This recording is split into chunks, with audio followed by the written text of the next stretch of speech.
Hi, this is Danny Hicks, but you might know me better as Jake from Evil Dead 2, or maybe Skippy from Darkman, or maybe even Bill Roberts from Intruder. It doesn't matter, because we are all listening to The Tim O. and Harley Show. Welcome to The Tim O. and Harley Show.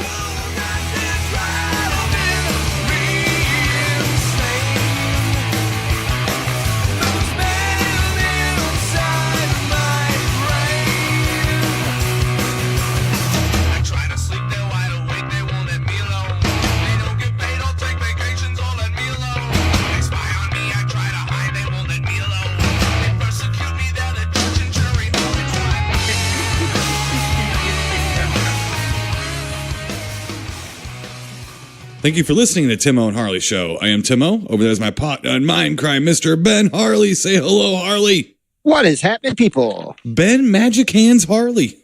That's me. Angio came up with that one. Now, really? Whoa. And I told her, I said, ho. Actually, she was kidding around about something else and said magic hands. And I looked at her and I grabbed my pen and I wrote it down and I dropped my pen real quick. She's like, what? I go, I've got my H thing for this week. Yeah. I was like, I don't know how I'm going to explain that it was you that came up with this, and she started laughing. And I was like, yeah. Magic. Speaking of magic, Mr. Ben Harley, yes, sir. I'm pleased to finally have some good news to report about Angio. She does get to come to Retro Invasion weekend this weekend. Yes, sir. This weekend. That's awesome. She will be there in full force. So she's feeling much better. That's great. But we were just worried that she would have to start her treatments before that, which you can't just leave cancer treatments. You got to kind of go through those, So right. But so she does get to come, and then when we get back, she'll have to jump kind of into them. But that's okay though. I mean, you got to do them anyway. So, but luckily they're giving her a little bit of breathing space between her surgery and infection, and she gets to come and have a good time with us. And then it's only a 6-week process, and it's a short. They consider it a short term chemo thing. I also wanted to report some more good news, Mr. Ben Harley. We've had some lay it on me, brother. Shaky news of late, and I want to report some good news. Speaking of cancer, we'd like to report that our good pal, Mr. John Dugan, is as of now cancer-free. He's cancer-free. Yes. He had one of his PET scans, and he's good. He's good. So I'd like to thank John, too, because Angio has been asking him and Stacy also about how they did with their treatments.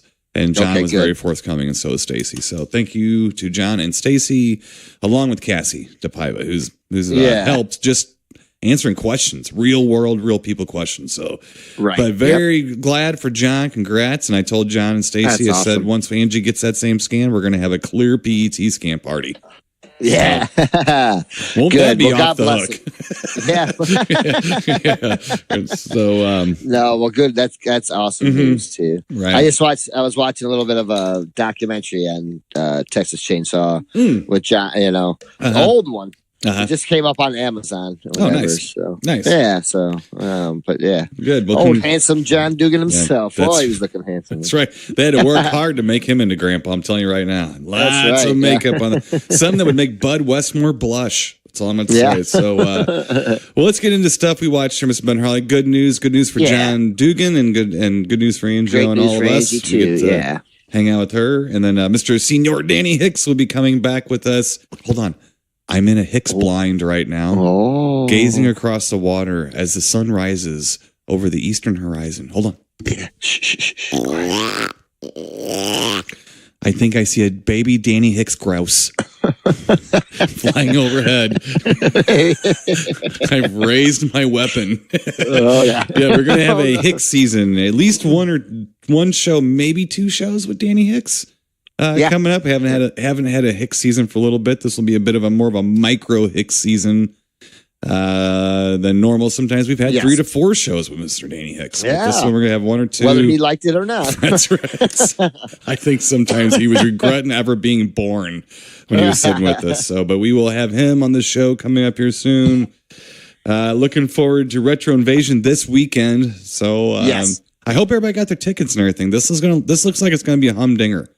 It's going to be a good one. I think it's going to be a blast. Yeah, I think it's going to be a blast. And Joe's done a lot. He's really been promoting it, which is great. And that's what you have to do. You got to get the word out there, And, right. So, I think it's going to be a really good time too, especially now that Angie's going to be there. Oh, absolutely, yes. And I think the one thing that Joe's done too, which I think that our good friend Mr. Dead Dick Hammer set a good precedent. Let's put it that way. Down at Vet City Con is that this is going to be a fan and vendor friendly show.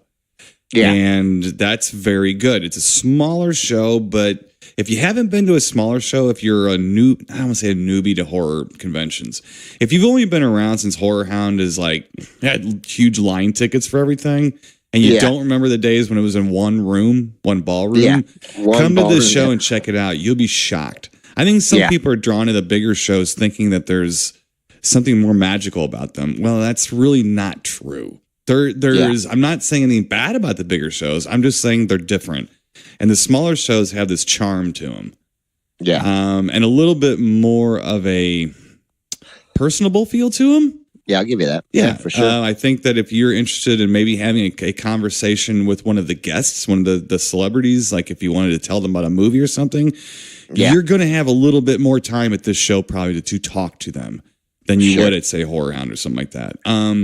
You're definitely going to have more time. Yeah. Well, it's more personal. Which is good. Yeah, exactly. Mm-hmm. And guests like Danny Hicks and Bob Kurtzman are going to be there. They're going to be rocking and rolling, talking about Intruder all weekend, which I know Danny's excited about. I'm sure Bob is too. Yeah.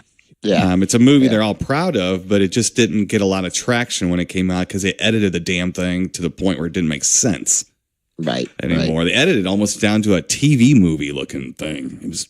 Yeah, but if you watch the it's not. It's not. But if you watch the unedited one, which Synapse put out, our good pal Jerry and Don, they put that out. That's a real good release of that movie. It's unedited, looks great, and the movie's fantastic. It's a great movie. It's a great, fun little slasher comedy movie. But it's going to be a good time. Going to be a good show. We're still trying to get the clowns, trying to get the Circus of Pain to make an appearance. So. Yes. See if we can get that accomplished. They could be lurking in the shadows as we speak. That's right. So who knows what kind of nastiness or not nastiness, who knows what kind of craziness the clowns may bring if they show up. So you never know what'll happen. So come out to Retro Invasion Weekend, the inaugural, the very first Retro Invasion. I think they're going to have one down in Nashville next year too. Oh, so really? we'll be there. We'll be there. Yeah, so for sure. Mr. Ben Harley, let's talk about a few things that got to watch this week, and we'll hand it over to you and get to our official films as per usual. So let's see. All right, here. Sounds good, my man. Let's see. First up, here's an easy one from 2011. Angio and I sat down and watched this documentary. Now we've all seen this documentary before, but I can't help it. I got to keep watching this movie. It's Ray Harryhausen's Special Effects Titan.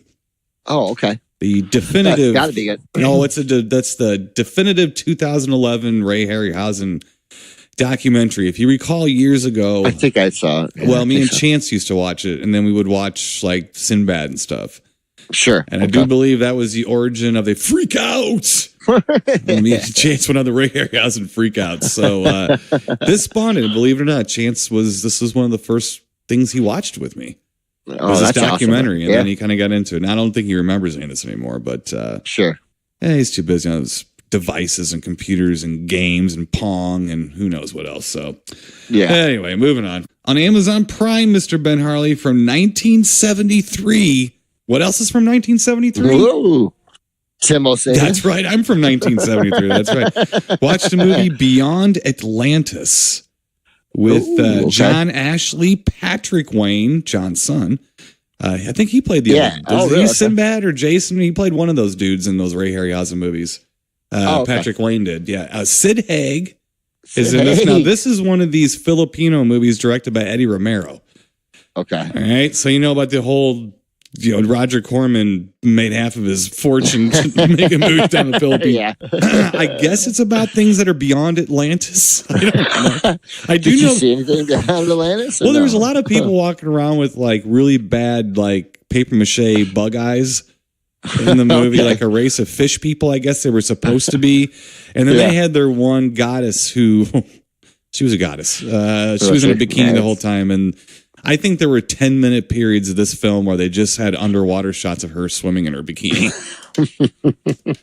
I watched the whole thing. I can't complain. I was a little mesmerized. I have to admit. So it's a silly little old movie, or whatever. Yeah. But I guess I had a pretty good time watching. I had a good time watching underwater stuff, I guess. So that's good funny. stuff. Kind of fun. Let's see here, Mr. Ben Harley. Oh, here you go. Here's one I'm going to tell you. So from 1976, we watched The Outlaw Josie Wales. Oh, nice. All right. Yeah, that's a good one there. Well, it is a good one because there's a little connection there to something we have going on here pretty soon, Mr. Ben Harley. So I believe his name is Mark Metcalf, who was in Animal House, played Niedermeyer. Yeah. Is going to be at Retro Invasion Weekend this weekend. Yeah. Well, who was his principal? Who was his dean in Animal House? Dean Wormer. Yeah, yes. He's in John Vernon. Josie. And he is in Outlaw Josie Wales. So there you go. There you go. There's my connection. There's my freak out. My connection. Freak out. That's a great movie. What a tremendous movie. Outlaw Josie Wales. Love it. One of Eastwood's best movies. Yeah, for sure. It's just one of those too where he's just put in situations, and he doesn't want all these people around him. They keep getting more and more people found him, and it's just a funny movie too. I mean, not funny, but it does have some lighthearted stuff. But it's just a fun movie. Well, I like John Vernon in it too, because he's a squirrely guy. He's kind of a jerk in it, but you never really know, is he going to be a bad guy or not? Sure. Because he's got a little empathy for Wales, and Josie Wales thinks he did more than he really did. He thinks he betrayed him. He didn't. He was tricked to, by the Union Army and stuff. So, it's got a little thickness to it, some depth to it. And John Vernon is just a tremendous actor. I mean, and he was perfect for this role. So I think he steals the show. I think he steals the movie from Eastwood. And so was it Chief Dan George or whatever his name is, the older Indian guy. He's constantly getting mad because he's getting snuck up on. He can't sneak up on an Indian. Yeah. He's always getting snuck. Yeah. Right. So, but there's some funny parts with it. Yeah, but no, I like Eastwood in that. I watched a little documentary of him the other day, and he was talking about that. Nice. Yeah, that was a good one. That one and Jeremiah Johnson I always liked. From sort of around the same era. I thought they were pretty good. Yeah. My brother was a big Jeremiah Johnson fan. It's a good movie. It's a good movie. Yep. So, it's good. Robert Redford's pretty good in that too. Let's see. Last up, Mr. Ben Harley, something I think that you want to talk about too. I think you talked about this a little bit last week. Might have gotten edited out. Some of it might have. But Angio and I and myself, both of us, separately and together, have been watching the show Dark Side of the Ring. Ooh, the wrestling stuff. So me and her had to watch the Moolah one because I had to get my Wendy Richter feel. I had to get Wendy. That was my first crush, Mr. Ben. I was Wendy Richter. Yeah, so we did watch that. You watched that one, so we got that one. Yeah. Let's see. Watched the Brody one. I watched the Montreal Screwjob one because I figured that would be more interesting to me. Yeah. We watched the Gino Hernandez one. It's a good one. Yep. I think they're all good. Well, the only one I didn't watch was the Von Erich one. Because I know it's good, but it's hard to watch those and see that whole family get torn apart again. Yep. I mean, I've seen great documentaries that made me bawl my eyes out before, but this might make you feel a little better. This might make you feel a little better towards the end. Yeah, because Kevin. Yeah, I like Kevin. I do God too. Bless him. Mm-hmm. And there's more you might learn in this a little bit too, but it's. God bless him. Seriously. Okay. Well, that's the last one. You feel a little better. Well, at least last one as of now. Yeah. It's the toughest one, I think. Mm-hmm. He really is, he really has. That guy's gone through, he's gone through a lot. Right. A lot. So the shows themselves are very good. They're touching. The Brody one really kind of affected me a lot. Mostly because the Brody that's my type of wrestler. I liked him. Mm-hmm. That's my type of guy. Mm-hmm. And I just, we've mentioned this, but it was hard to see that and that happened to him and how it happened. And I still think it's awful. I still think someone should be paying for that. Oh, yeah. I don't know. Yeah. Somehow or another. But, the Moolah one was very good too. Mm-hmm. Very fascinating. I went into it not really wanting to watch it. Mm-hmm. I like the Fabulous Moolah. I do. I thought she was great. You know, her and Sherry Martel, I think, are the two toughest broads that ever stepped in the ring for me. Mm-hmm. Now I know there were tougher ones, you know, probably than Sherry Martel. Yeah, they were good heels, though they had the other part of them and they were tough, drama. Man. Yeah, and they could do stuff too. Like, you know, Sherry Martel could wrestle and jump from the top rope on you and stuff, you know, and mess you up. But anyways, the Moolah one was good. I'm glad that I did watch it because I think going into it, I knew from kind of what they were saying too, and I knew she had somewhat of a bad reputation, but going into it, I was like, oh man, I don't know if I want to see Moolah torn apart. Right. And I think they did a great job, and there was a lot of women that stood up for her, I think, too, when it was all said and done. But she had a fascinating story. She did, yeah. You know, and she is instrumental, if not, you know, one of the pillars, if not the pioneer. Right. Not really so much of women's wrestling, but making it happen. Well, given her position in women's wrestling at the time, the women who probably did good are gonna praise her a little more, and the women who didn't do quite as well are probably gonna blame her a little bit more too. Sure. It looked to me like the truth was somewhere in the middle, as it usually is. Exactly. Yeah. And the thing is too, and I wanted to kind of know your opinion because I know you like Wendy Richter. Oh yeah. Now Wendy Richter must have been the only person in the building that didn't know that was the Fabulous Moolah, because I knew it was Moolah when I was 13 or 14. No, that time I was at 15 years old when that went down. Yeah, her body was I really knew unique. It was Moolah.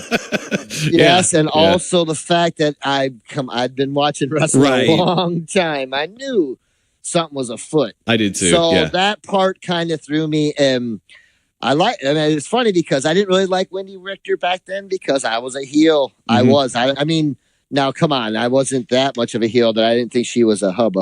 You know? Oh god, yeah. Oh god. And going back and watching it, I actually liked her more now. Going back and watching it, I was like, wow, she was really pretty and cute, and she had something going. But she was tough as nails too. Oh yeah. I mean, she had to come up when that was not easy for someone like her. I mean, Moolah was easier because she wasn't probably getting hit on a whole lot, and I know Wendy was. I know Wendy was. You know, it had to be awful. Yeah. And with the promoters and all those, what the promoters I mean, think about the stuff. locker room now that you're in, and then think about it 35 years ago. Oh, okay. Awful. 40 years ago. It's like, it's times have changed a lot. Wrestling's changed a lot, you know, and that was a rough time for a woman like her to be doing that. So they really earned their stripes. Oh, for sure. And look how popular that stuff has become. People watching these interviews of these guys. I don't watch them. I don't like to watch them. I know a lot of people that do. Yeah. So, I mean, here and there. But for me, it takes away a little. And some of it, because some of it, too, is just some of these guys just want to bitch about people. And it's like, oh, God. But I just, some of it does. It takes even though I'm doing it, Timo, I don't want to, some of these older things that I still have my childlike memories of, I don't want it taken away from. I don't, you know, but I love it. I will say, I know you do too. Yeah. Well, same thing with movies, Timo. Even as a kid, you liked all that stuff. For me, behind the scenes. Yeah. It took me a long time because it took and it has for me, and which kind of sucks in a way because some of the movies that I love so much, it's hard for me to watch. Not hard, right? But I know now. I'm like, but whatever. For me, it's like this. I already lived through that wrestling storyline. Yeah, and it's almost like I'm living through it again. Yeah, and that's why I like it because I don't watch wrestling anymore. I mean, if I go see you do your thing, I'd really enjoy that. I mean, I'd have a lot of fun. I don't watch WWE anymore. I don't watch TNA. I don't watch now. Can I say I haven't seen something like a match or something I see online and I'll go check it out or see something like that? Yeah, I kind of mildly keep up with what's going on, but I don't sit down and watch it anymore. It's because it's just not the same for me. Almost the same way you're saying that you love that time, that you don't want to soil it. Well, for me, I love that time too, and it's like I'm reliving it now, seeing all the stuff with Gino Hernandez, and it's reminding me. Yeah, this stuff is fun. This has been, and that's why I was just getting to say. And here I'm being hypocritical because I've enjoyed this much more than the shoot interviews. You know what I mean? Like, I see what you're saying. Yeah, you know, because I guess I don't necessarily like, when they do the dramatizations of them, like got people that look like them in the ring. You know what I mean? Then they're blurred out, kind of. Yeah. Some of that's a little silly, and I don't need that. But the other stuff's been interesting with Cornette. Cornette stuff's been cool. Yeah. And I like hearing some of that stuff. For the most Jake part, the Snake's still a little paranoid. Yeah, still a little, he didn't want to say much about the Gino Hernandez stuff. He didn't want to talk about it. Yeah, no, I don't blame him either, because I think that was a super interesting one to me too. Mm-hmm. What else you got, Mr. Ben Harley? Got other stuff you watched? Well, Timo, I haven't got to watch a whole heck of a lot. I did go see my hometown Toledo Walleye lose big game last night, so I'm a little depressed there. But that's all right. We'll see. It's been a lot of fun watching them this year. Regardless if they can make it to the final. They got a game 7. So we'll see. Right. Timo, I did mention I was watching a couple of documentaries. One was on Clint Eastwood. So some new ones have come up on Prime, one being the Chainsaw Massacre. I'm just barely getting into it. It's good, though. They've talked to Gunnar Hansen and... What's it called? And Dugan. Texas Chainsaw Massacre, like family portrait. Oh, yeah. I know. Yeah, it's old. Yeah, it came out a while ago. Yeah. Dugan's got a lot of hair, an earring, and a ponytail, so it's and looking handsome. So, but so far that one's pretty good. I enjoy it because it's not. I said the production's not super great, but right. I like it because. Yeah, they're just those guys sitting there talking about how they got into it, how they got the part, how they tried out for it or what have you, or auditioned. Pretty interesting so far. I will get back to you on it, but yes, John Dugan looking handsome as always. And so, Timo, I do believe that's it. That's my it. friend, for now. Right. Yeah, one thing. I know it's already aired, but. Yeah, old Norm Waymer got to taste a little bit of what happens when you push the potentate of hate back into a corner and push him with the stick. Oh yeah. So I must like say, a wild animal. Oh yeah, most of the camera angles in the show, I try to work with the camera, my friend. I try. Sometimes it doesn't always work out, but I must say this time it worked out brilliantly. So I will send you a link, Timo. But yes, let's just say the potentate of hate caused a big stir. That he stirred up so much trouble, even the wrestlers were aghast and just stood back, kind of watching, like, what do we do next? How do we top that? So, one man turned the whole place on its ears. So I was pretty happy. Stirring the pot? Yes, I did. Oh man, I like. So it's only getting better. So yes, June 2nd is vastly approaching. June 2nd. And that's this weekend. Yes. So this weekend, after you go to Retro Invasion Weekend, okay, now it ends, I think, at 4:00 on Sunday, which might give you just enough time. If you stay till 4, let's say, I think Joe would even be okay if we said you could leave at 3. It's okay. Yeah. You can leave at 3. So, but you just drive a little bit, I guess it would be west. You just drive due west from where you're at, and you can go see the Potentate of Hate in person on Sunday, this Sunday, June 2nd at St. Clemens Hall, and see and watch the Potentate of Hate turn the wrestling world on its ear. Yes, this is a no disqualification match, Timo. Uh-oh. Weapons and all, so I have to gather some weapons for our next match. Boy. I'll have to bring you some. So that's please do, because that's my job. That's been my my duty. Now, do you have to actually wrestle, or are you still just managing in this one? I'm managing, but I do believe I'm sure I'll get involved at some point. I gotta get in there. Well, okay, all right. Well, don't let that cat out of the bag just yet. No. Officially, you're just managing this match, correct? Yes, sir. All right. Yep. Okay. Yep. Mm-hmm. Make sure you keep working those camera angles in case I need to get all lawyered up for you. Make sure you get those you camera angles just right. Just right. So. Oh, it's gonna be a doozy, my friend. All right. Well, speaking of doozies, Mr. Ben Harley, let's get to our official films. How about we do that? So let's go in chronological order with the films as they were released. So first up, it's an easy one for this because they're pretty far apart. This one first up from 1940. Yeah. We have the Boris Karloff film. Not his film. He's starring in Before I Hang. Yeah. Yes. All right. Let me get you out, movie guy here, and get you a short storyline synopsis for Before I Hang. All right, here we go. Yes. A physician on death row for a mercy killing is allowed to experiment on a serum using a criminal's blood, but secretly tested on himself. He gets a pardon, but finds out he's become a Jekyll and Hyde. Yeah. Okay, so now in the 1940s, Boris Karloff and Bela Lugosi had very different careers. Yeah. I'm going to start off by saying that. Okay. So yeah.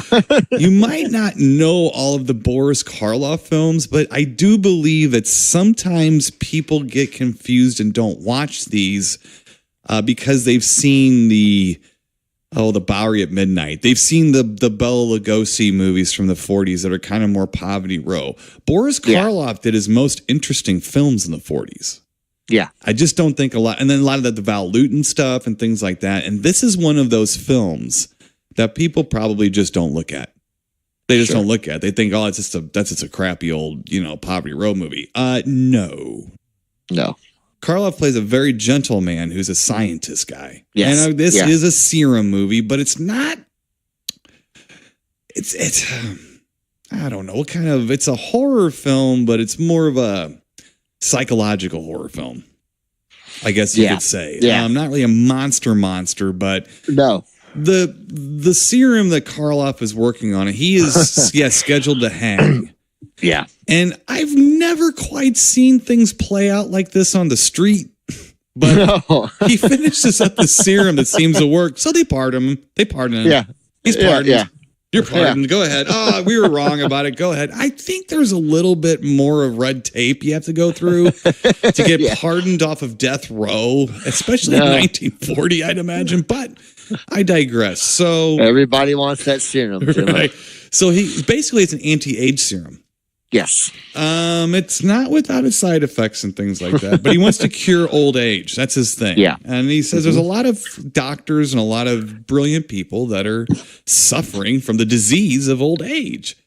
So he's finding a way to take care of that. Now, unfortunately, yes, he uses a murderer's blood. So he does every time. He's kind of like an Incredible Hulk thing. Every time he gets a little agitated, he pulls a scarf out of his pocket and wraps it up, and he's ready to choke him out. Ready to choke somebody out. Choke a bitch out. He's ready to do it. Sure does too. Yeah. So that's the film, and he doesn't. And he's aware through part of this, but he kind of blacks out too. So through a lot of the movie, he's killing people, and he doesn't even know he's doing it. Right. So it's a mystery to him what's going on. He suspects something is going on. And it happens like every time he starts to try to inoculate someone. Mm-hmm. And as soon as he starts to inoculate them, then he starts to sweat. Mm-hmm. And he rub it in his neck. Right. And then I'll tell you what, in this one, Karloff, and come on, it's Boris Karloff, right? Come on. But in this one, he gets some really good looks going. Mm-hmm. Like, he goes from, like you say, because he's a nice guy in this. He's real soft-spoken. And especially when it starts off, he's really old looking. Mm-hmm. And they did a good job making him look old. He doesn't look like a guy with makeup. Right. Old. Right. And I thought, wow, it looks really good. Yeah, he takes his serum and then he looks younger after that. Yeah. It's a real good makeup job. Yeah. Yeah. But man, like once he starts to kind of go a little crazy, cuckoo crazy, I like the looks on his face are menacing, man, like big time, big time. And I like it. I think he did a great job. And it's not like he says a whole lot. It's just like he just snaps, turns, looks, and you're like, oh, it's over. Right. It's right. Over. Here we go. Start to choking. Right. Choking. Yeah. It's good. Yeah. I liked him in this a lot. He was good. It's dark. It's got a good atmosphere to it. And it's well written. See, that's the thing. That's why I kind of want to go through some of these old Karloff, because we've really never reviewed them. We've tickled them and we've done things. We tickled them. Yeah. But we talked about it. And I think even at the Bigfoot show, we watched one. But I don't think we really watched it. I think that was the Black Room. And we watched it. But we didn't even watch it. And we're neglecting these because I feel like our show is here to discuss these movies that people either have forgotten or they don't pay attention to anymore. And some of them, there's reasons for that. They suck, and we've confirmed it, you know. But some of these too are kind of available. This is on Amazon Prime. There's like 4 different copies of this on Amazon Prime streaming right now. Okay. And I just think that it's. I'm not trying to stop people from watching something new. No, but I think that you should go back and see where you came from. Sure. And this is just one of those movies, and see how movies used to be written. This movie didn't need a lot. It had the writing just really kept you interested. Well, and the thing was, it's like the story itself, because then they inject his daughter into it, and you feel for his daughter, you know, because she knows he's not a bad person or whatever, and then like when he's in the prison working on the serum, the guy that's helping him, you know, they're kind of good friends, and they're, you know, like, and he kills him. So he starts to feel awful about what he's doing. He can't help it. He doesn't really understand it first. You know what I mean? And so you feel for him as well throughout the film, you know, because he's not a monster. And then by the end, he's just tortured. You know what I mean? Like, and I think Karloff plays it really well in this film. Not so over the top. You know what I mean? But just a person that'd be like, oh my God, you know, like, what is wrong with me? Thing, you know? And so, but and he wants to help the world too. Right. You know he plays it with a lot of pathos. They call it, or pathos. I mean, it's sort of like how you portrayed the monster, you know, in Frankenstein too. And he's real good at that, and it's hard. It's sort of like what Chaney does with Larry Talbot. He just that's all he does. You know. But Karloff is just he's brilliant in this, and he doesn't. You're right. They don't overdo the young thing. He doesn't like turn into a baby. No. He just gets to like 20 years younger. So he goes from like 70 to like 60 looking. You know, but you can tell. You can tell he doesn't have quite as much gray and stuff like that. But his character is so gentle. Yeah. And then just like you said, on a dime, just kind of goes batshit. I got real excited too, because speaking of old man makeup, we had Mr. Edward Van Don't Call Me Halen Sloan without the old guy makeup that he usually has on, like the Van Helsing stuff. He gets iced by Karloff too. He was Dr. Ralph Howard in it. Another actor in this that was just driving me crazy. I was like, I think I know who this guy is, but I had to look it up to be sure because he didn't have his pencil mustache, and that was the actor Kenneth McDonald. Okay. Oh, okay. Kenneth McDonald wasn't it Anson, the prison guard? Well, he was Ichabod Slip from Three Stooges. He was the bad guy, the prison guard in this movie, the guy who ends up at the end with Karloff. Yeah. Karloff is trying to beat his way back into jail. Karloff finds out like what's going on, and he tries to. That's a Three Stooges plot too, by the way. But he goes back to jail and starts beating on the bars trying to get back in. Yeah, and the prison guard from the whole film, yes, that is the guy who plays. And what was funniest is that I recognized him and told Angio, and then right after I told him that, Karloff asks to have a moment alone with Dr. Howard. Yeah, and I started thinking, no wait, Dr. Howard, Dr. Fine, Dr. Howard. You got Ichabod Slips, and I wonder if that was a little nod. I just wondered. I didn't know, right? But I kind of wondered. What about the detective too? He kind of reminded me of what was it, McGruff? What was his name? McGruff. It wasn't McGruff, but it was McGraw. Yeah, take a bite of crime. Because he said when he came in, my name's McGraw. I was like, oh my God. There was a couple things like that. I was just, but thank you, McGraw. Yeah, it was funny. So, but yeah, it is a Jekyll and Hyde. There's a little bit of like Body Parts, the movie Body Parts, and like the Hands of Orlac story, you know, where he gets something from another person's physical being and it messes with his soul and his being and stuff. So there is a lot of that. The cool thing about this movie is what's cool about a lot of these films from this era is that it's like an hour long. Yeah. So it could easily get long-winded. Oh, this movie could so easily get long-winded, but it doesn't. Now, the director, Nick Grindy or Grind, it's Grinde. I apologize again. I'm bad at pronouncing names. But he is also responsible for other movies that Karloff did that I want to do, like The Man They Could Not Hang, The Man with 9 Lives. So there's these very similar stories that he did. That this Nick Grindy or whatever did with Karloff. And these are some of the movies I think we're going to go through. But Karloff got to show off his acting chops. Yeah, sure. And he's got them. Oh, for sure. He's got them. And I like Lugosi and some of his secondary roles and stuff. And I'm not a Dracula fan, but I love his Igor and the Body Snatcher. He's got a great small role with Karloff in it and stuff like that. But this just kind of shows you the difference in direction that their two careers went in. I'm not beating up on Lugosi, but I'm trying to get people to watch some of these 40s movies. Yeah. With Karloff. Because they're just forgotten and lost in a way. There's a lot of these cool, spooky, eerie, icky kind of things out there. Yeah. And this is one of them. And it's a good one. It's a real good one. Yeah. I like this one too. I just thought it has a little bit, now it's slow paced for Ben Harley. It was. It's not a breakneck speed, but it's short. But it's short. But still, it's just there wasn't a lot of mincing around. There wasn't a lot of yappity yap. There was It was pretty easy, straightforward. What was going on? I liked Karloff's character. I liked his daughter too. Mm-hmm. Now it's funny because we always like va va voom with these girls, and. These women, sorry. Right. You're talking about old Evelyn Keyes? Yeah, but I liked her in this. I thought she was good in the film. Plus, she was a cute little thing, and she played well as his daughter. I thought, she wasn't, and it was good. I thought she was a good part of the film because you needed someone that really cared for him too. Right. That kind of made you even feel a little more sympathetic for him. Well, and you did care about Karloff.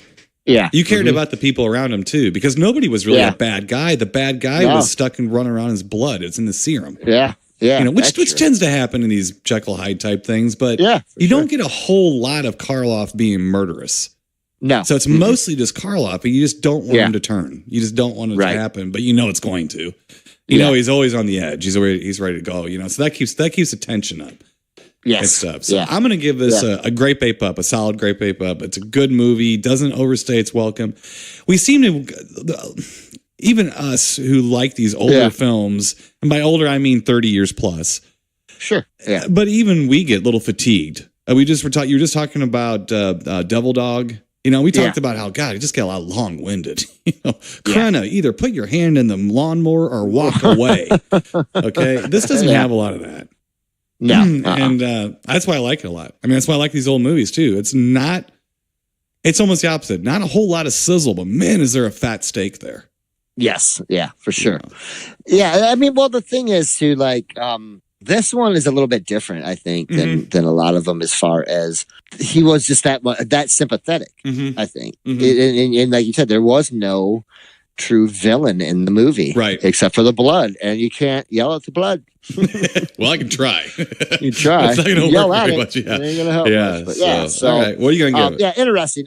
Great bape up. All right. Solid great bape up. Same thing pretty much. All right. From 1940 Before I Hang. Great bape up. Very good. All right. So moving on. 43 years. 43 years ahead to 1983. Not 81, but 83. Yes, we have the film Mortuary. Yes. So let me get out movie guy here and get you a short storyline synopsis for Mortuary. And here we go. Convinced that her father's death was not accidental, a beautiful girl decides to investigate to find out the truth, aided by her boyfriend. Her sleuthing draws her to a local mortuary where many secrets will be revealed. I don't like that. Yeah, for sure. I'm not running that synopsis. Anyway, okay, so moving on. That's okay, I guess. Yes, there's a mortuary in town, and there's a mortuary in town. Yes. And Bill Paxton. Yes. He's the son of the people who own the mortuary. Christopher George. Christopher George as guy running the mortuary. And there is David Wasaki, I think his name is. He's the blonde Harold Hansen Pants in this movie. He was also in Humongous. Okay. So him and his girlfriend Mary Beth McDonough or whatever. She was she's also known as Erin Walton from the Waltons. Yes. Okay, Right. I remembered her from Midnight Offerings, which was a movie with Melissa Sue Anderson, but they were two teenage witches that would get into witchy cat fights together. And Which, so, of course, nice. Timo Yeah, liked I that think I movie. remember that. Yeah, made for TV. Yeah, it's a good one. Yeah. Let's see. And I always had a little thing for Melissa Sue Anderson, so just let me hear about Yeah. Yeah. So there's a mortuary. Yes, but the kids in town kind of know that there's something afoot, right? There's the one daughter, the girl from Waltons. The Waltons, yeah. Her mom's into kind of there's a little bit of a cult thing happening. Yeah. At the mortuary. Yes. Right? Yes. So Harold Handsome Pants here from Humongous and his buddy. Yes. They are going to what was it? That was like an old building that used to be that had like a bunch of mortuary equipment in it and stuff. And they happen upon what looks like a satanic ritual, but when you kind of look closer, you see there's a cross behind them. Yeah. So it's a little vague I don't think Satanists worship a cross.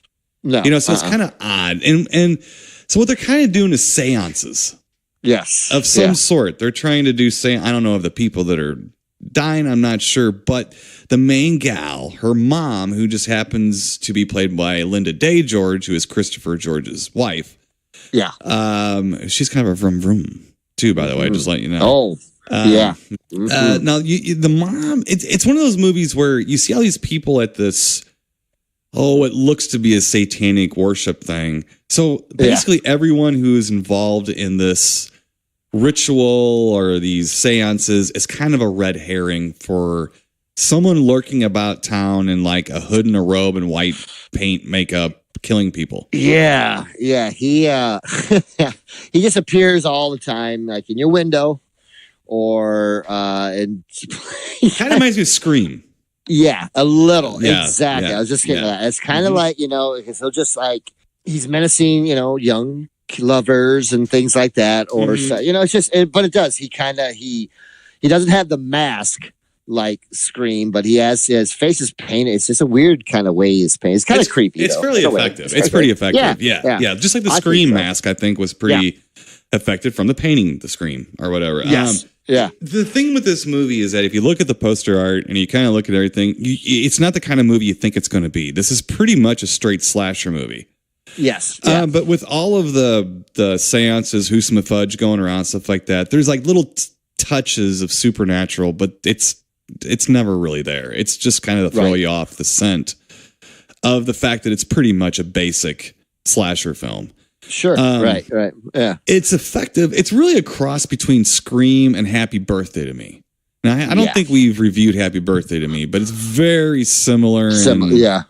There's actually a little bit of Madhouse that we just reviewed not too long ago in this too, where they're taking the people who are murdered are being set up somewhere else for some other ritual. Some sort of, yes, which is a lot like Happy Birthday to me, a lot like Madhouse. So there's that going on, but there's also the Scream element. And sometimes the killer is very effective and sometimes he's a little bungling, just like Scream a little bit too.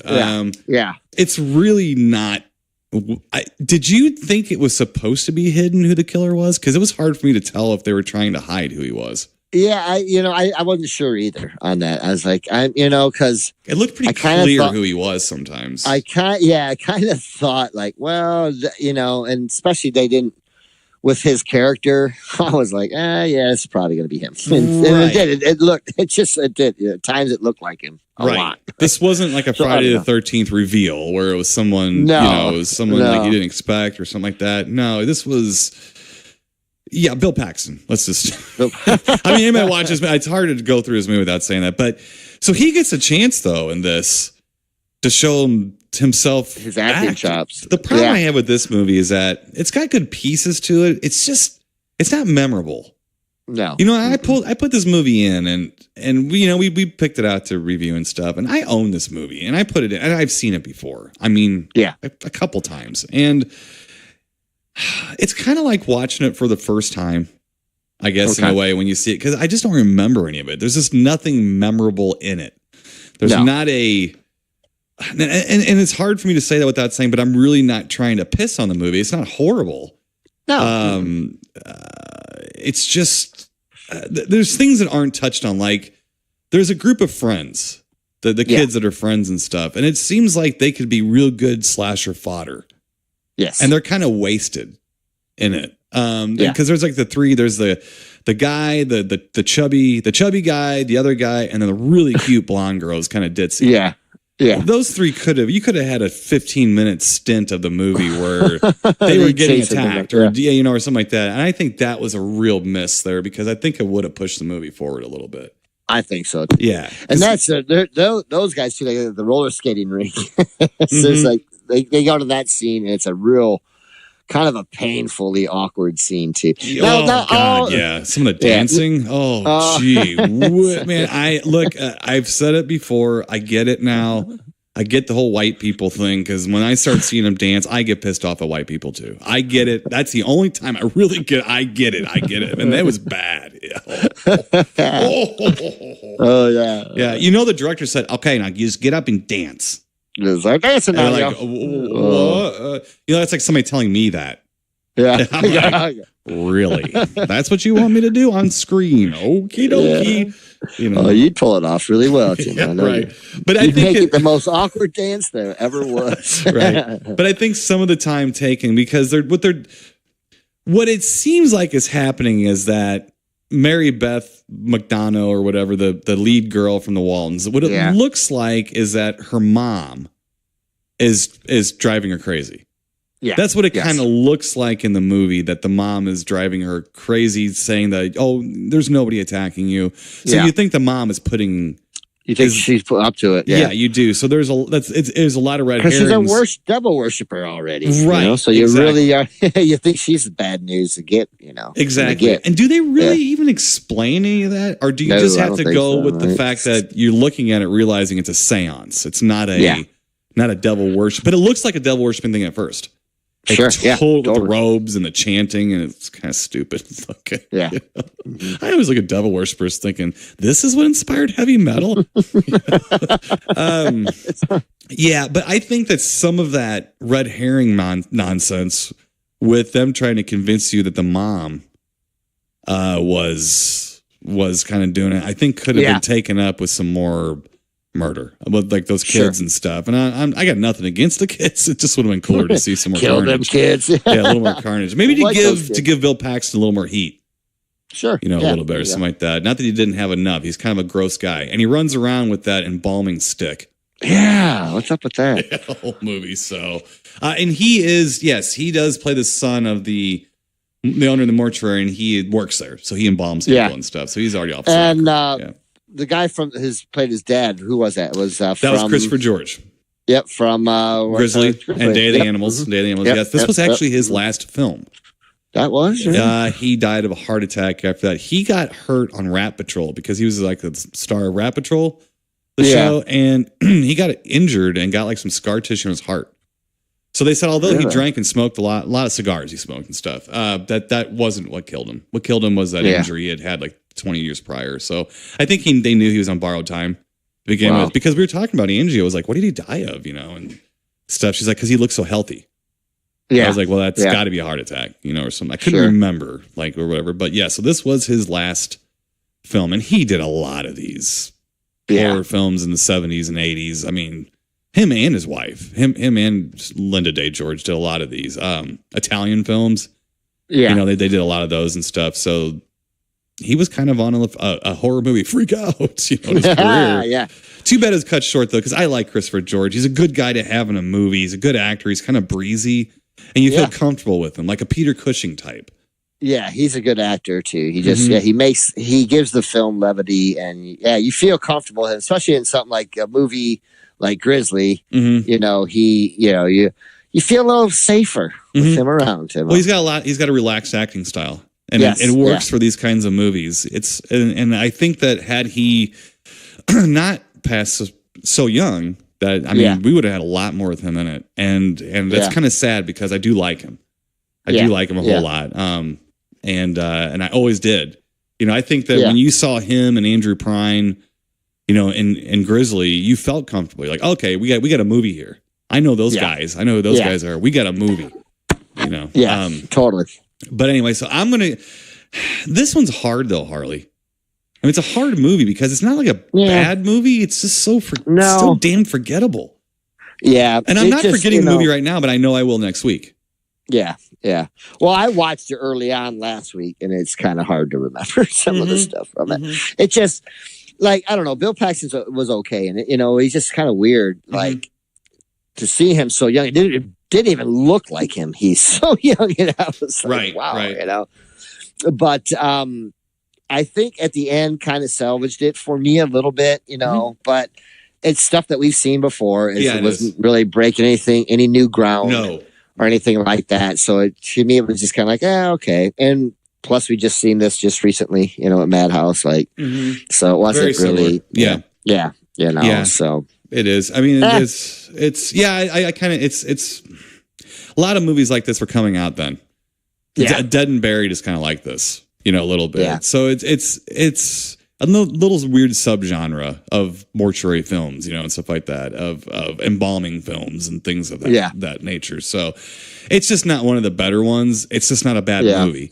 So I don't know. I can't really poop on it. It's not a bad movie.